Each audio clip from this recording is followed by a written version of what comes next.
100 years later, the Negro is still languishing in the corners of American society and finds himself in exile in his own land. Now, have you ever wondered what that passage meant from Martin Luther King's I Have a Dream speech? I did, and what I found was one of the biggest secrets that's not really a secret at all, except to many African Americans, is they are not descended from Africans. I know, I was shocked too, so much so that I asked Africans, and they agreed African Americans weren't Africans. If you don't believe me, Google Arnaldus Montanus America and see the people he saw in 1671.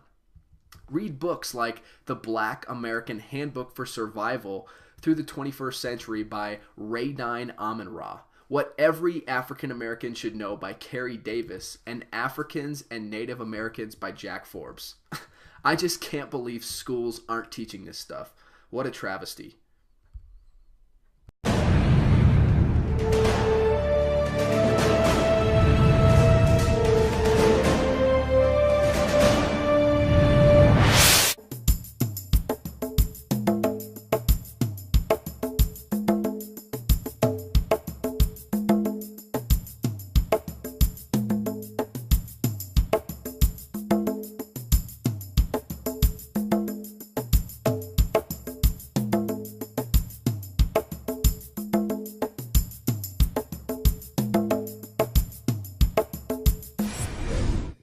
So, from my experience, it seems like there's there's tension between African Americans and America as a whole. Some African Americans.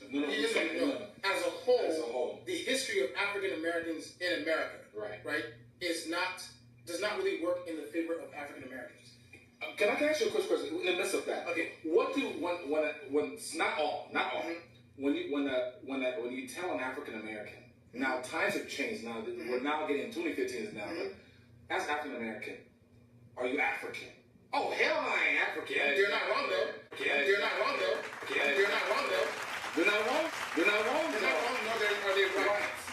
But it's just the reaction. Okay. Sure. Now, and I could be a little sensitive because of how I grew up. Okay, hold up though. Here's this is going to answer that question. So, the history of African Americans in America does not necessarily work in their favor based on everything that was logged. As you see all the movies, 12 Years a Slave, it's a constant reminder that, hey, African Americans, this is your story in America. When I was in Nigeria, I did not know of the African American story until I got to America.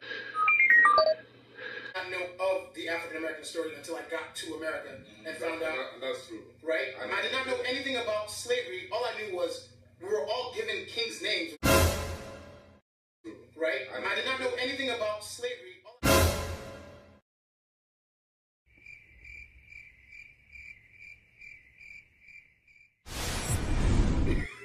Always vague with us.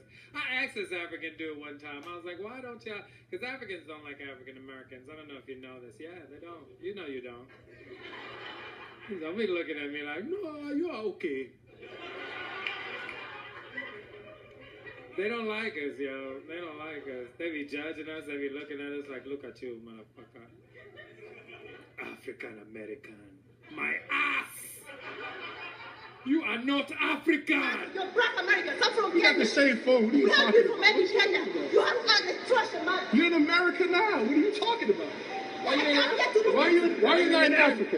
Why you not in I have to Africa? look down on you because you're angry. You're not making no sense. You're crazy. You're black American. You're trash. I should do this.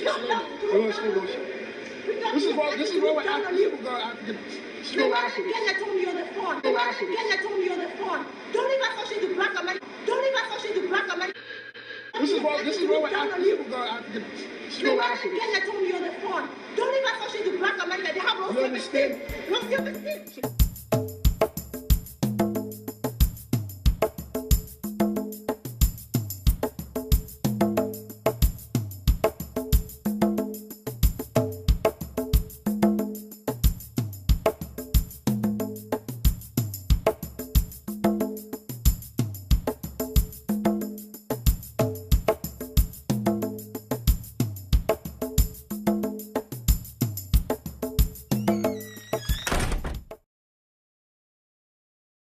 And Agonglo was said to be one of the kings who tried to stop slave trade. Ah. But of course, he did not succeed. But he must have known how bad it was.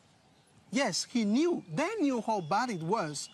That was why they didn't trade their own people. They would trade people from the wars and battles they did all around the country.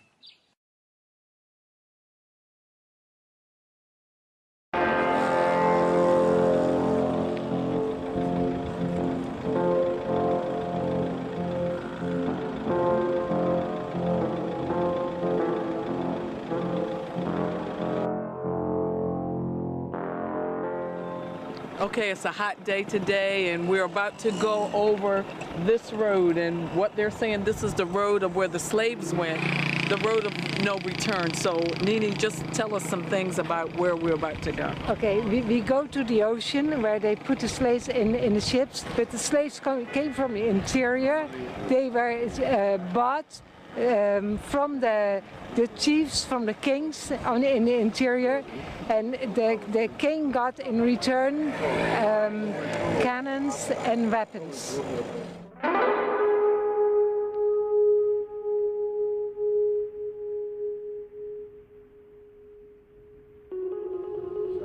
Wow. And so literally they were walking this way to get on a ship. And can you imagine the things in which they were thinking going through their head, going to the ship, and this is a place of no return. Pour toute l'Afrique, For all the Africa, il y a 4 ports. for all the, in all Africa, they have 4 gates. The population of the slave that went out here through this gate was the most slaves. When they did not have enough chains, they cut a tree, they made a log out of it, and they cut 3 holes in it. Came from. And they put 3 holes, and they put the log on top of their head, so that the 3 stay together, walk together behind each other. How many people were side by side? 600 walked side by side. You know, it's like an arrow. It means that this road that you come through, it have only one entry. That is no returning back, is the unknown destination. During that road here, all sorts of things happen with the slaves. They can sleep with them, they can beat them, they can do so many things there. Violence. On peut dire l'abolition en 1848. Mais en 1846, c'est le dernier bateau. The last ship went on 1846, and it was then they don't got any other ship came in for slavery.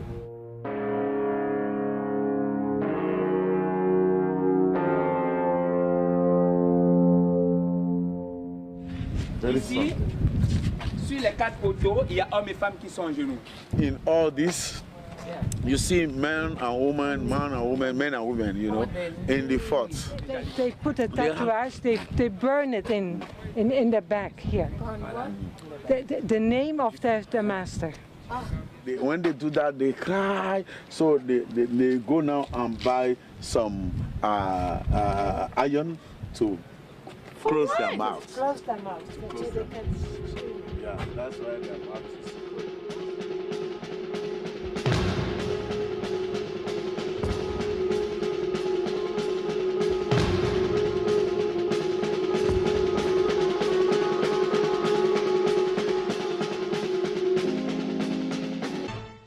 The success of Muhammadan Islam in deceiving, misinforming, deforming, and contorting both history and reality over a period of almost 1400 years has been astounding. That is, until now.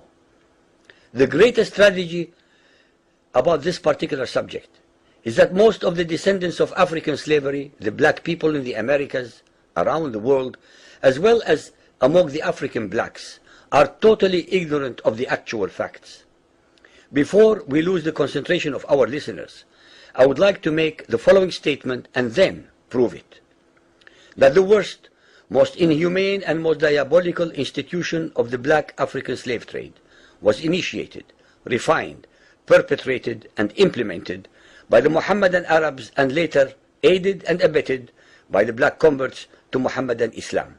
In fact, The very word slavery has its root in the name Slav, based upon the Slavic peoples of Europe who were subjugated by other Europeans. It is not common knowledge that the Arabic word abd is synonymous with the meaning of slave.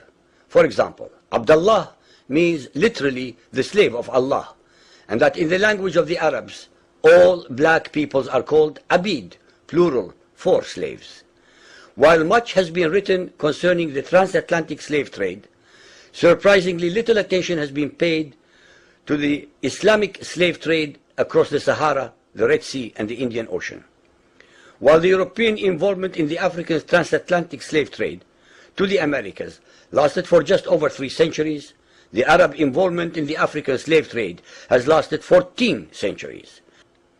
The birth of Mohammedan Islam and its conquests brought about the birth of institutionalized, systematized, and religiously sanctioned slave trade on a massive and global scale. In fact, the Quran allows the taking of slaves as booty or reward for wars of aggression against any and all unbelievers. Incredible and heinous abuses have occurred throughout the history of Mohammedan Islam. By the Middle Ages, the Arabic word abd was in general used to denote a black slave.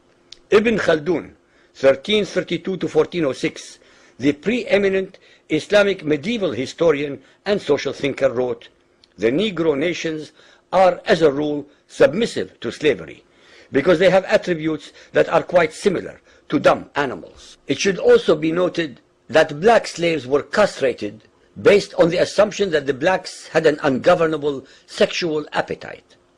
When the Fatimid Caliphate came to power in Egypt, they slaughtered all the tens of thousands of black military slaves and raised an entirely new slave army. Some of these slaves were conscripted into the army at age 10. From Persia to Egypt to Morocco, slave armies from 30,000 to up to 250,000 became commonplace.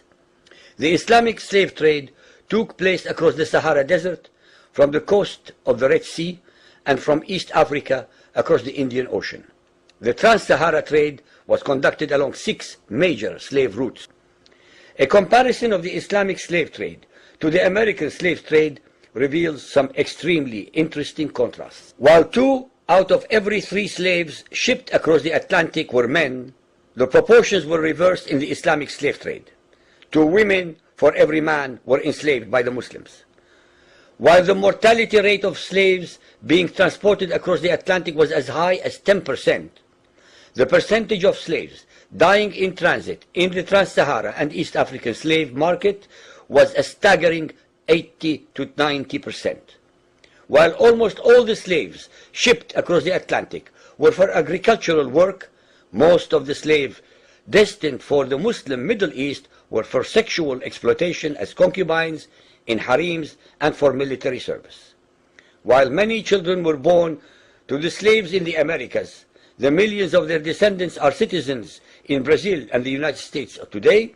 Very few descendants of the slaves that ended up in the Middle East survive. While most slaves who went to the Americas could marry and have families, most of the male slaves destined for the Middle East were castrated, and most of the children born to the women were killed at birth. It is estimated that possibly as many as 11 million Africans were transported across the Atlantic, 95% of which went to South and Central America, mainly to Portuguese, Spanish, and French possessions. Only 5% of the slaves ended up in what we call the United States today. However, a minimum of 28 million Africans were enslaved in the Muslim Middle East.